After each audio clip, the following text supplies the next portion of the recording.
రాష్ట్రంలో టూరిజం పరంగా పార్వతీపురం ముందడుగులో ఉన్న నేపథ్యం కూడా కనిపిస్తుంది. ఈ మధ్య కాలం చూసుకుంటే ఎన్నో జలపాతాలు కూడా ప్రారంభించిన నేపథ్యం కూడా కనిపించింది. ముఖ్యంగా చూసుకుంటే ఈ ప్రాంతంలో నూతనంగా కలెక్టర్ గారు వచ్చిన తర్వాత మరిన్ని జలపాతాలకు ఎక్కువగా టూరిజానికి మరింత బలోపేతం చేస్తున్న నేపథ్యం కూడా కనిపిస్తుంది.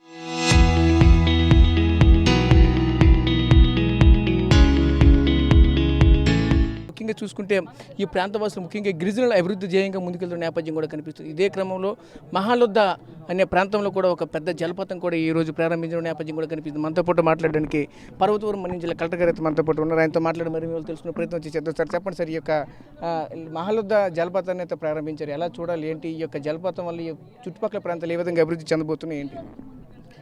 ఈరోజు మన్యం జిల్లాలో మహాలొద్ద అనేటువంటి అతిపెద్ద జలపాతాన్ని ప్రారంభించుకోవడం జరిగింది.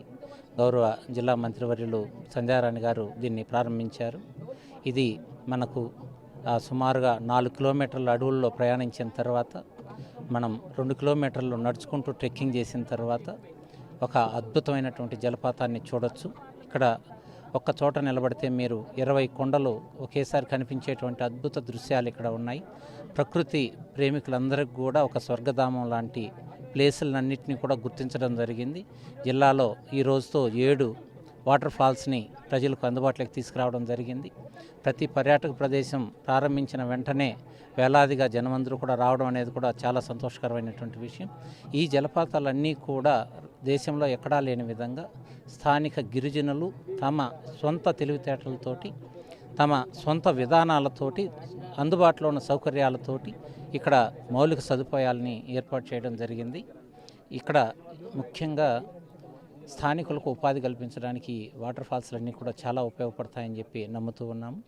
ట్రెక్కింగ్స్, గైడ్స్, అదేవిధంగా జీపుల ద్వారా కూడా ఇక్కడ స్థానికులకు ఉపాధి కలుగుతుంది. షాపుల ద్వారా స్థానికంగా పండిన పంటలు నమ్ముకోవడం ద్వారా కూడా ఉపాధి లభిస్తుంది. జిల్లా కూడా రాష్ట్రంలో మస్ట్ సీ అంటే మన్యం జిల్లా కనిపించే విధంగా ఏర్పాటయ్యేటువంటి పరిస్థితుల్ని తీసుకురావడం జరిగింది. త్వరలోనే తప్పనిసరిగా దేశ విదేశీ పర్యాటకులు కూడా ఇక్కడికి వస్తారని చెప్పి మేము ఆకాంక్షిస్తున్నాం. అంటే ఇటువంటి పరంగా గిరిజనులకు ఎటువంటి అభివృద్ధి నోచుకుంటుంది, గిరిజనులు ఏ విధంగా అభివృద్ధి చెందబోతున్నారు ఇటువంటి వాటర్ ఫాల్స్ ప్రారంభించినందువల్ల? గతంలో ఇక్కడ రోడ్డే లేదు, ఇక్కడ దాకా జనం వచ్చేటువంటి పరిస్థితి లేదు. కానీ ఈరోజు 6 కోట్లతోటి ఇక్కడ రోడ్డు ఏర్పాటు చేయడం ద్వారా చివరి గ్రామాలకు కూడా జనం రావడానికి సౌకర్యాలు ఏర్పాటయ్యాయి. సో స్థానికులే కాదు, బయట నుంచి వచ్చేటువంటి రాష్ట్ర వ్యాప్తంగా కానీ దేశవ్యాప్తంగా నుంచి కూడా వచ్చేటువంటి ఎవరైతే టూరిస్టులు ఉన్నారో వాళ్ళందరికీ కూడా ఇక్కడ సౌకర్యాలు మెరుగుపడతాయి. తద్వారా వాళ్ళందరూ రావడం ద్వారా, ఈ సౌకర్యాలను వాడుకోవడం ద్వారా స్థానికంగా ఉన్నటువంటి గిరిజనులందరికీ కూడా ఉపాధి లభిస్తుంది. ఇది వాళ్ళ జీవితాల్లో మెరుగుని తీసుకురావడానికి ఉపయోగపడుతుందని చెప్పి తెలియజేస్తున్నాం. Thank you. సో చూసాం కదా, ముఖ్యంగా చూసుకుంటే ఈ యొక్క ప్రాంతంలో ఈ మహాలుద్ద అనే ప్రాంతం అయితే ప్రస్తుతం అయితే మనం చూడొచ్చు. ఈ ప్రాంతంలో చూసుకుంటే భారీ ఎత్తున జనాలు కూడా ఈ ప్రాంతానికి అయితే చేరుకున్న నేపథ్యం అయితే కనిపిస్తుంది. ముఖ్యంగా చూసుకుంటే రాష్ట్ర మంత్రి గుమ్మడి సంజయ్ రాణి ఆధ్వర్యంలో ఈ యొక్క మహా కార్యక్రమం అయితే ప్రారంభించిన పరిస్థితి కూడా కనిపించింది. ముఖ్యంగా చూడొచ్చు, ఇక్కడ నుంచి చూస్తే సుమారుగా 20 కొండలు అయితే ఈ యొక్క ప్రాంతం నుంచి అయితే మాత్రం చూడడానికి అనుకూలంగా కనిపిస్తుంది అంటూ కూడా చెప్పుకొస్తున్న నేపథ్యం కూడా కనిపిస్తుంది. ఇది అయితే చూసుకుంటే ఇక్కడ ఉన్నటువంటి పర్వతపురం మన్యం జిల్లా కలెక్టర్ కూడా ఒకటే చెప్పుకొస్తున్న నేపథ్యం కూడా కనిపిస్తూ ఉన్నది.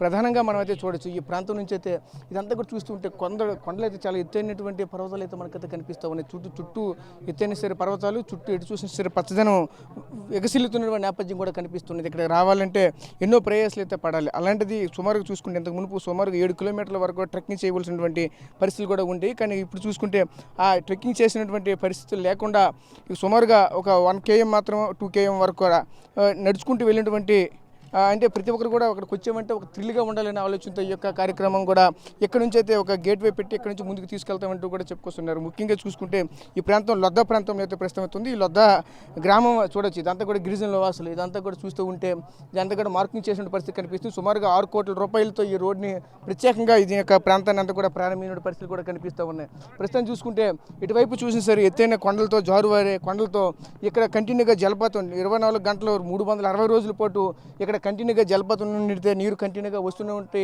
పరిస్థితి కూడా కనిపిస్తూ ఉంటుంది. దీనికైతే ఖచ్చితంగా రానున్న రోజుల్లో ఇండియాలోనే నెంబర్ 1 టూరిస్ట్ ప్లేస్ ఎక్కడైనా ఉందంటే పర్వతపురం మన్యం జిల్లాలో రొద్దా ప్రాంతంగా రానున్న రోజులు తీర్చిదిద్దామంటూ కూడా పర్వతపురం మన్యం జిల్లా కలెక్టర్ కూడా మనతో పాటు చెప్పుకొస్తున్న నేపథ్యం కూడా కనిపిస్తూ ఉన్నాయి. ముఖ్యంగా అయితే మనమైతే చూడొచ్చు ఈ యొక్క ప్రాంతం అభివృద్ధి పాటలో ముందుకు వెళ్ళాలంటే ఖచ్చితంగా ఈ ప్రాంతంలో ఉన్నటువంటి గిరిజనులు కూడా విస్తృతంగా అయితే అభివృద్ధి అయితే చెందే అవకాశాలు కూడా ఎక్కువగా ఉంటాయి అంటున్నారు. ముఖ్యంగా చూసుకుంటే ఈ ప్రాంతంలో ఉన్నటువంటి 20 కొండలు కూడా కనిపిస్తాయి. అదేవిధంగా ఈ యొక్క కొండలన్నింటినీ కూడా దాటడానికి అయితే ఇప్పటికే 14 కోట్లతో ఒకవైపు అయితే రోడ్లు అయితే ప్రారంభించామని చెప్తున్నారు. అదేవిధంగా మరోవైపు 6 కోట్ల రూపాయలతో ఈ లొద్దా ఈ ప్రాంతానికి అయితే మళ్ళీ ఇప్పుడు ప్రారంభించబోతున్నామంటూ కూడా మనతో పాటు చెప్పుకునే నేపథ్యం కూడా కనిపిస్తూ ఉన్నది.